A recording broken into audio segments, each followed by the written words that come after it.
Okay, let's go.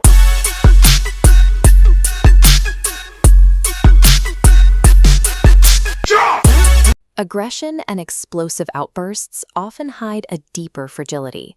A quick temper is a reaction to being overwhelmed by external pressure. Resilience looks more like a massive rock in a gale.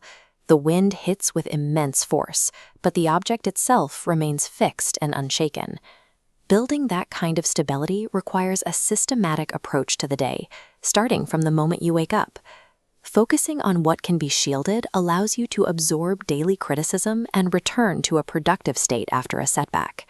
Emotional control is a skill refined through specific, daily repetitions.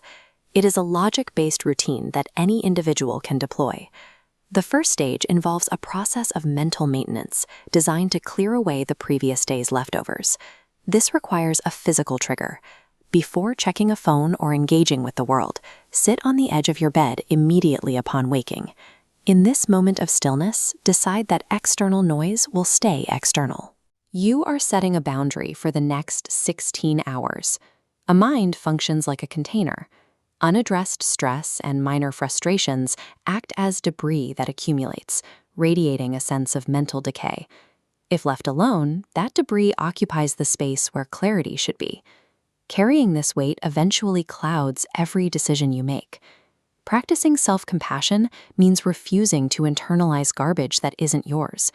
Choosing to protect your own well-being over holding on to a stranger's anger acts as a filter, clearing that container.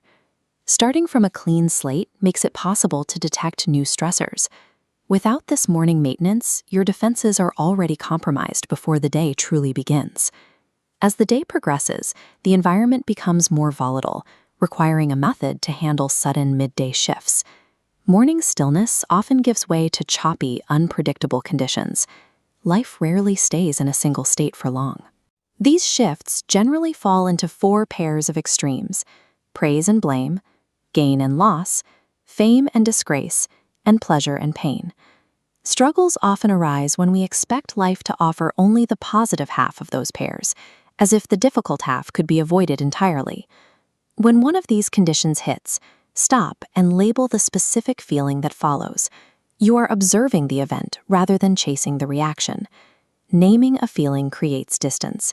It turns an overwhelming experience into a data point, giving you the space to decide how to proceed. Mental strength involves observing these waves clearly so your internal state remains level regardless of the tide. During direct conflict or acute adversity, a more precise diagnostic tool is required to maintain your peace. When faced with criticism, ask if the cause of the problem lies within your jurisdiction. You must also identify whose negativity is actually being expressed. The boundary is simple. Your reaction is the only variable you possess. Everything else, other people's opinions and accidents, exists outside that circle. By isolating your reaction, you can ignore external noise.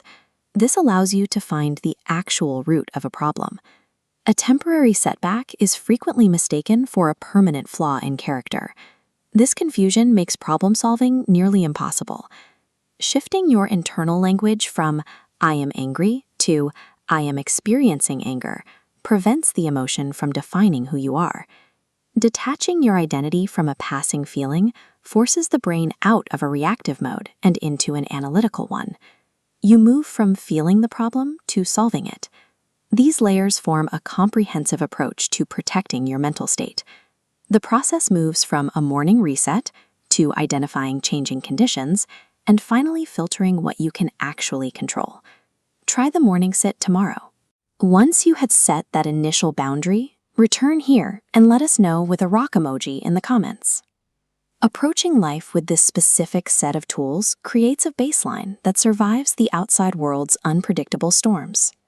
You are building a mind that remains unshaken.